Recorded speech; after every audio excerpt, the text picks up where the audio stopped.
Hey, good morning, everybody. So today's assignment for high schoolers is composition exercise number 11. I might come up with something else for the middle schoolers because they've already gone through these. High schoolers, I'm hoping that you can figure this out pretty fast.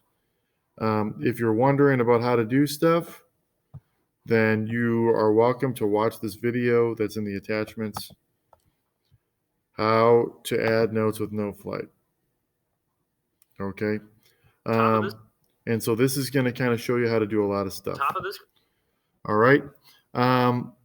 So there are two parts to this assignment. All right. The first part is the attachment down here. So when you click on this attachment, it's going to open up a new window. All right.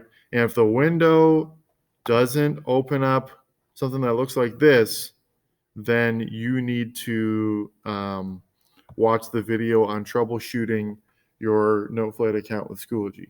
Very short video that'll be included in this folder for digital learning. Okay, so make two versions of a melody where one uses mostly stepwise motion and the other uses mostly skips and leaps. Try keeping the rhythm the same from your first melody to your second one and only changing the intervals. Use the following 5 notes as your source material: B flat, C, D, F, and G. Okay, so if you need to change this to bass clef, okay, then how you do that is right up here in the measure toolbar. You just do that, and it'll change over to treble clef. If you don't know how to find notes, to look up, you don't know what B flat is, there's this thing called Google, and you Google letter names, and then it will tell you. It'll show you. There's also that NoteFlight assignment on naming notes that would be handy for that too.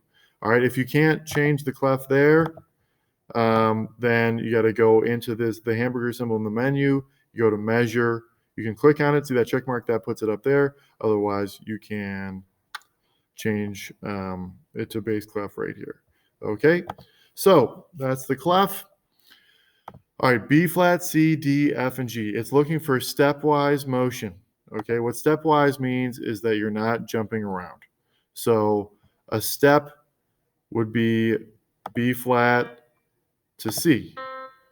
Okay, B flat, C. All right, what would not be a step would be B flat to B flat. Okay, that would be farther than a step. Okay, B flat to D would be a leap, right? So B flat to C would be only a step. All right, so I'm going to make a stepwise thing. Let's throw in some eighth notes. Please don't do all quarter notes. It's interesting. You have to put in the note. Oh, it's in 3/4. You have to put in the note before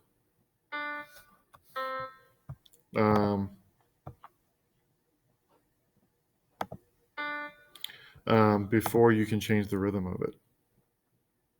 And then here we're going to have our first leap because it said mostly leaps. And you'll notice that you can't go from D to F without leaping over E. So E would be the next step, but that's not one of the options at the top here. So we're going to go to F. And I'm going to make some more eighth notes. Let's do some more eighth notes here. Oh, I always want to do it before. And then let's end with a quarter note.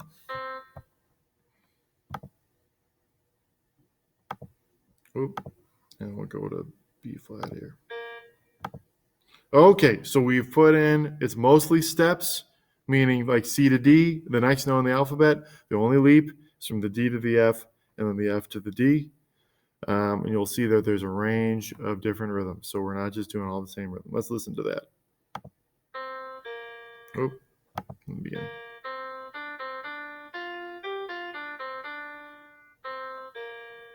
Okay, there's my mostly stepwise. Okay, all right. So for the next one, I'm recommending you copy that because you're supposed to use about the same rhythms.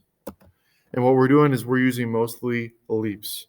How did I highlight all that? I clicked on one measure, hold the control button, click on the shift button, and then you can kind of do that. You can do the same thing with Word documents. So you click one measure, hold shift, and then I'm either doing edit, copy, or I'm doing the shortcut Control C.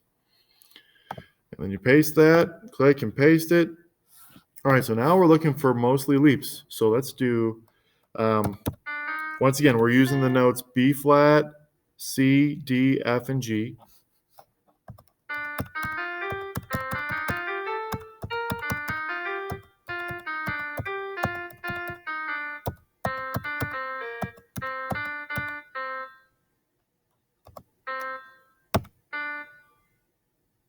All right, so I do have one step right here from D to C, but otherwise we got all leaps. Let's see if we can hear what that sounds like.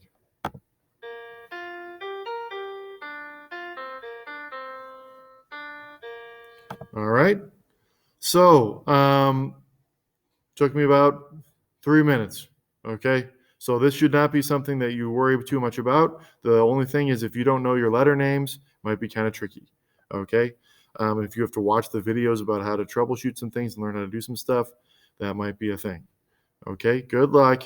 And this is how you do composition exercise number 11.